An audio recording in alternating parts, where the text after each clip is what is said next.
Lynn Jarvis giving Valentino Rossi a pat on the back. It's been his best chance of winning a race. This is the view from Quartararo. I just wonder whether that was a tyre where absolutely gutted.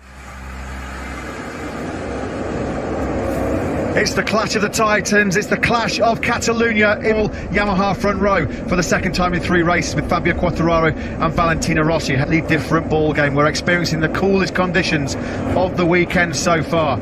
Everybody out device paid dividends with the 3 Yamahas ahead of them. Vital that Morbidelli, Quartararo and Rossi make lights. Revs up and we are off. A good start from Morbidelli from pole. Rossi did not get away well. Here comes Miller on the decap. Morbidelli absolutely smashed it off the line. Then Miller got away very, very well. Now problems for Rossi. Zarco's gone down and he's taken out Dovizioso. Andrea Dovizioso down and out at the second corner. Here comes Rossi at the inside of Jack Miller. Miller left the door open there then. So its championship will change. Down in then. Ooh, Jack Miller.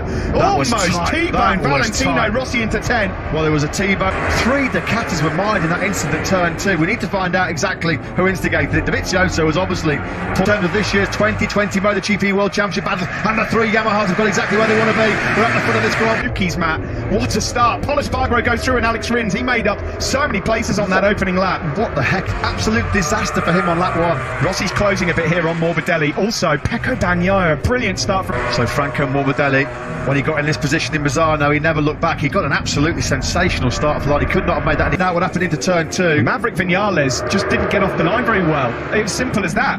Oh, it's there to Joan Zarco. Yeah, it was Petrucci. So it was actually a chain reaction caused there by Valentino Rossi second, Fabio Quartararo third, then it's Miller, Mir, Pol Espargaro, Rins there. He's got back through on Danilo Petrucci. Not have seen Zarco reacting to Petrucci, and that's why Dovizioso was blaming Zarco, and that's why I kind of pointed the finger of blame at Joan Zarco as well. Rossi chasing down what will be his teammate in 2021. Well, there's an ultimate Vinales getting on now. He's lost another place. Vinales over the line at the end of lap 2:16. Yeah, terrible. He got just a terrible start with 3 places. Yeah, and crucially, he got himself out of trouble in that first lap incident instigated by Petrucci. Dovizioso has been wiped out and had his championship hopes suffer a humongous blow. Be with the start of this race. If you're a Dovi fan, you'll be very, very disappointed. It's Morbidelli then that leads from Rossi. But you can't help but think where Franco Morbidelli would be in this championship chase right now had it not been for that mechanical in Jerez. And we'll shut them. He's not entertaining any cameras at the moment. Fastest lap of the race, Fabio Quartararo Rossi. Dovizioso must have had a sensational start though. He started 17th. I mean, he was on the back of Zarco in that position to be punted out after the mistake initially by Petrucci. Again, apologies to Joan Zarco. Joan Zarco. There is Joan Zarco. Disappointed, of course, for himself. Chain reaction, wasn't it? Out front, Quartararo closes and another 10th in on Valentino Rossi in second place. Pecco Bagnaia, Oliveira in 10th, Ed Binder. Quite a bit of work to do, isn't there, for Pol Espargaro to latch onto the back of Joan. You'll start seeing a drop in tyre life. To the home straight we go to complete lap 5. It's as you pulls to the inside and he goes through into second place. Will he get the Yamaha stop? They're both... Rossi made that move on his rivals down the ears here in Barcelona. The doctor gets a taste of his own medicine. In close quarters too many times actually since they both arrived in Petronas Yamaha SRT. Often last year, Fabio Crutchlow, Alex Espargaro. Here's the move, the slipstream, the clear air. Full advantage taken by Fabio Quartararo. Up the inside of Rossi, made sure he 4th place. Here's Pol Espargaro then. Alex Rins just up behind him. Danilo Petrucci then following. Well, this is a patient. It's hard. How hard did Fabio Quartararo find it to get through on Pol Espargaro last weekend in Misano when Pol Espargaro's in the engine and the accelerator to come off the corners and keep Quartararo at bay for such a long time. Quartararo, fastest lap of the race, and Valentino Rossi in 4th. Alex Rins has gone through on Pol Espargaro then. Rins has not had the rhythm, has he, to try and make any progress into Joan Mir at all. The gap between Mir is over 2 seconds, so there's a lot of too late for Rins to get himself in that top 5 battle. On board with Quartararo as he chases down his teammate. Quartararo will be taking over at the summit of the World Championship yet again after a dismal start for Dovi here. Braking hard into turn 10. Number 20, that top 4 is getting dropped here, Joan Mir. I don't think it's a problem at this stage. I mean, you're right, absolutely. It's gone to a 1 second, but I think as Yamaha and other machines, I'd be really surprised if Mir doesn't play a big part in the latter stages of Quartararo. Is he thinking about the move into turn 1? Not this time. Yeah, half a second slower than Quartararo. That last lap was Mir. ahead of him, got down into some serious rhythm. 6/10 quicker than Pol Espargaro on that last lap, so straight away. If he can get past Franco Morbidelli, it gets even better for him, and he is closing on his team. So then it's a Yamaha 1-2-3 with Jack Miller hanging on in that podium battle as Valentino Rossi still in contention there in third place. We're looking forward to Franco Morbidelli, looking back to Fabio. These guys, not often swap paintwork, even if it is the same colour. Valentino Rossi keeping an eye on the trio of Yamahas up ahead of him. Here comes, look at the drive through 13 that Fabio Quartararo's got, and line, is this the moment where Fabio Quartararo pounces? He's up by his teammate and he goes through into the lead here in Barcelona. Pace to break away here now. Gap Rossi, gap Morbidelli, and then just try and manage it when the tyres and never start breaking away from the two Yamahas behind him. It's interesting, isn't it? Because as a rider like Franco Morbidelli, they're all aware that there is a drop coming, and it's in 2 or 3 laps time. Who's got the best traction control setup dialed in, who's got the best engine braking as well, that's also going to be critical. Next in, Pol Espargaro's now got his hands full with Brad Binder in 9th, who's got through on Pecco Pack behind him. Oh, rear end twitch there from Fabio Quartararo. Across the line we go in Valentino Rossi. Indeed, head down, hammer down from Quartararo, that's for sure. Advantage over a quarter of a go. Binder, Bagnaia, Miguel Oliveira as well. Mapping 2 for Valentino Rossi. Well, they're already telling him he's got to go to a slight at the moment. Maverick Vinales check. He cannot get past Cal Crutchlow. He's in 15th. Right now, if he threw the flag, he's losing 24 points to Fabio Quartararo, and that's going to be monumental in the championship. Trying to bridge the gap to Miguel Oliveira. Aleix Espargaro's just dropped back a couple of places. He's in 13th here. Good fight this, and there's some important World Championship points at stake as well. You look at the likes of Miguel Oliveira, Brad Binder in up on the top left of the screen as Fabio Quartararo comes round the final corner. What sort of lap have we got equaling that? Valentino Rossi in 3rd. There's nothing between the top 3 men at all. All of them doing 1:43s. Bailey, Petrucci at a moment, and then it all was the domino effect. Skittles behind him with Zarco and Dovizioso. Mio at the moment just cannot get on par. Now this is a real dogfight going between Petrucci and Pol Espargaro. Still no change out front.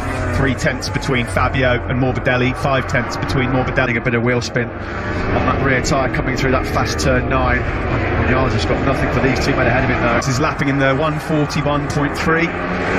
He was doing 40s for fun in FP4. Across the line, they were both quicker on that last lap. And it looks like Rossi in turn is just about Tino Rossi. Is it a clever ploy from the Monster Energy Yamaha team to try and save the tyre for the lap? Someone has gone down. Pol Espargaro. He has crashed out of his home Grand Prix. He went across the line. Half a second faster on that previous lap, so Miller looks like... Oh, mistake, and almost down. He saved it. What a save from Franco. And the process almost went down for the second time. Well, he's now 1.2 down on Rossi, who inherits 2nd place. There's Joan Mir giving himself a bit too much to do into turn 1. That's how much you've got to push right on the big drop in rear tyre performance. Things to change. You think it's going to be pretty hard for Franco Morbidelli to recover those 2 seconds or making a mistake himself. Taka Nakagami's gone on a bit of a charge the last couple of laps. He's made a few places up. He's now in. He's gone down. Someone has gone down. We hold our breaths. It's Rossi. No. The dream is over. It's not going to be today. Change of direction and the front just gives way. That's what he was saying. Rossi then down and out for the second time in 7 days. Is up to 3rd. He's dispatched. Yeah, that was keep your eyes on Joan Mir. I'll keep our eyes on his times as he goes across the line. He's faster. Did he? Or was it no? Miller just made the mistake and got in hot. No rear grip.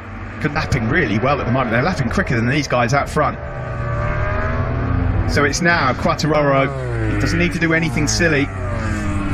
Yeah, conversely, Morbidelli having had that big scare. You know, Tino Rossi chewing gravel at turn 2. That would have been a warning that he'll heed as well. Maverick Vinales is fighting up here, and so disappointed is Valentino Rossi, dejected. Yeah, you can see gutted. There. Blow to his championship charge. That's going to be a tough one to recover from. Back-to-back DNFs. He's cruising away, isn't he? Fastest man on the circuit, although Bagnaia is battling away again. This is the best we've seen of Danilo all season long. Behind there, KTM at the moment, Miguel Oliveira, their best challenger. He's ninth, having a good battle with his future teammate Brad Petrucci and Nakagami. Down into turn 5. Then Vinales has now gone up into 11th. He's just gone past Cal Crutchlow. Tell you who is closing. It's Joan Mir on Franco Morbidelli. A case of what might have been then for Valentino Rossi. Bitter disappointment here with his 3 on in a couple of weeks' time.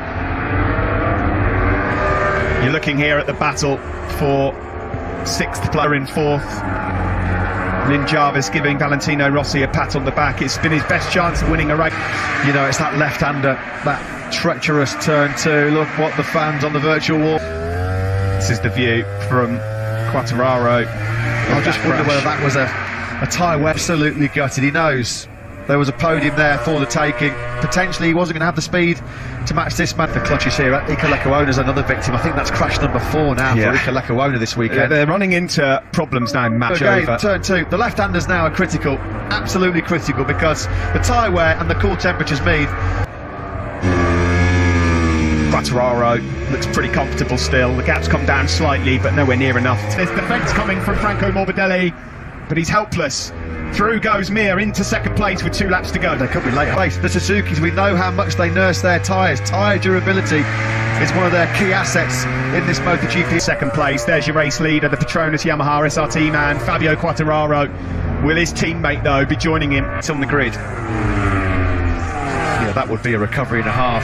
He's trying to dish out some more punishment hints. He's having a look. Up the inside he goes then. Franco Morbidelli is now out of podium. Mulin. Well, that run could be poised to come to an end. We're on the last lap shortly here in Barcelona. Across the line we go to start with Suzuki's. It's the late show.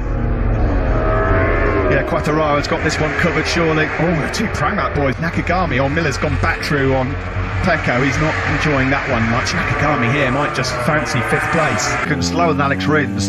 He might just about hold on to that 4th place. A couple more laps and Morbidelli will be dropped. In this Barcelona clash, there's been some disappointment for the veteran. He has a look over his shoulder, he sees Mir.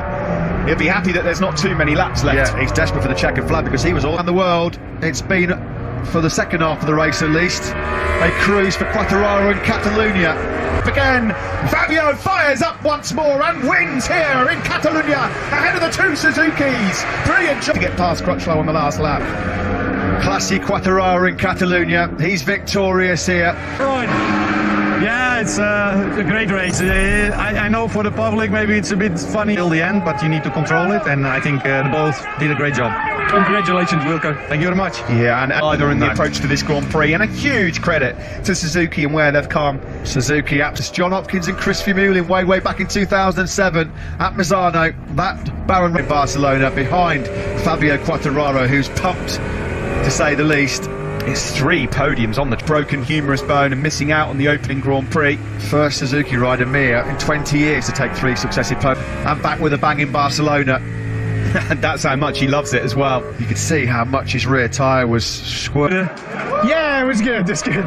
Double podium is the first time we have since let's say for Alex, because it was great recovery from 13th position to finish 3rd. Great for Davide Brivio. Look what it's done to the championship as well. It was 4 points between 4 riders. It's now 24 points. Right from the start with Andrea Dovizioso out at turn 2. That cost him the World Championship lead. Valentino Rossi also at the top of the World Championship. That's a great scene as well. What a beautiful tribute that is by Alex Rins. Great to see Rins. What a fight back that was. Hard to come from outside the top 10 in MotoGP. 8 points. Les starting from 5th ends the race in 9th place. At one stage he was outside the points. It was such a bad first. Yeah, you can hear the noise. Listen to those screams inside that helmet. Wasn't he, after that penalty late on? Franco Morbidelli, disappointment for him, just missing out on the podium. To me, it looked like right-hand side of the front was a mess. So the rear... But, you know, he's in the game still. Let's not forget that. Rins has made his way over from turn 13. Fabio Quartararo is as pumped with this win as he was with his first race win when we came back. Yeah. He really is. That's and everybody thought, well, this is going to be a runaway success. He's going to dominate Marquez style. And in the last 5 Grand Prix, he's only got an incredible performance, particularly by Alex Rins. That is a brilliant job by him.